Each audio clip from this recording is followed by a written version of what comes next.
Magandang tanghali mga kapatid. So next week wawalay na natin itong 6 na biik na to. Mga 2 weeks pa. So para yung inuhin, mga kalahatian ng April, pwede na natin pakastaan. Para yung tama, magro-roll siya, abot pa siyang hanggang Pasko yung kanyang magiging anak.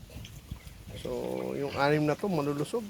Although maliit yung inuhin, pero yung sapagkat malaki yung tatay, yan, malalaki sila. So yan, pangwalay na. So pagsasamahin na natin yung 6 na yun, tapos itong 5 ito, bali 11 lang.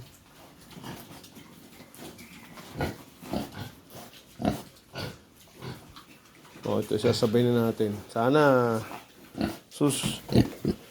gagawin ko nga pala na once na nababan siya ng isang araw, pauulitan ko sa bulugan para pakasakaling dadami yung magiging anak. So 2 times ko siyang pakakastaan doon sa ating bulugan. So yun ang magiging diskarte natin. Anyway, na-try na namin doon sa mga dalawang inahinin doon. Sana magkaroon ng resulta. So yung ating may lahing durok, buntis na, sulong na yung katawan. Ayan. So mga June, mga anak na to. Mag-start na ulit tayo magpaanak. So ito yung kasama niya, yung isang Berkatib na native, yung Berkatib, Berkshire. So binababag niya kasi ayaw may kasama. But anyway, siya yung isang inahin nung kukunti ang inanak.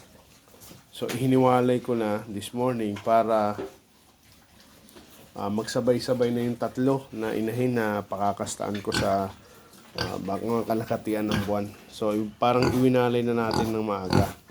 So ito yung kanyang kapatid tsaka yung mga anak. So yun yung mga naiwan. So bali isang inahin na lang. So hopefully makaya ng inahin. Anyway, pipito na rin naman tong na to. Itong biik na natira. So kakayanin na niya. So ayan, nagwawala siya. Gusto tumalon. Diyan ka na lang. Ha? Diyan ka na lang. Okay?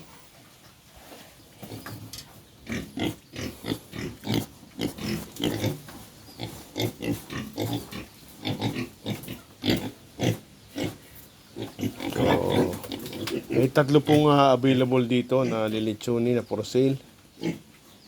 Ayan. So, may gusto, pwede na itong litsunin, malaki na.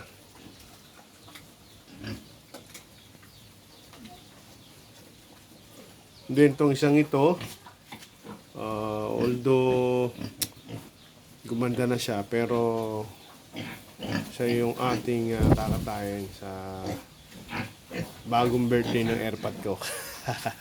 Sa 3. Ayan. Ito namang na to, balangan na to, pinabababan ko nung Sunday, ayaw. So try pa rin natin. So kung hindi siya magpapakasta, lilitsunin na lang natin siya. Sige So ito, nababan na to.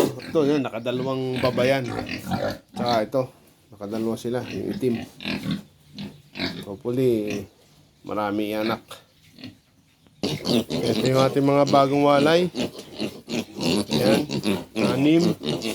Saka dito, yung another 6. Ayan. And then, yung ating 16. Ayan, yung 16 natin. Medyo, siguro mga 1 buwan pa. Pwede na rin ibenta to. Itong ating inahin, dito muna nilagay. Bigyan natin siya ng 2 weeks. At pakakastaan na ulit natin.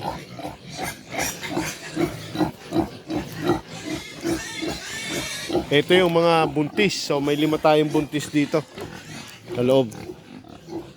Ayan, natutulog siya sa mga tabi. Ayan sila.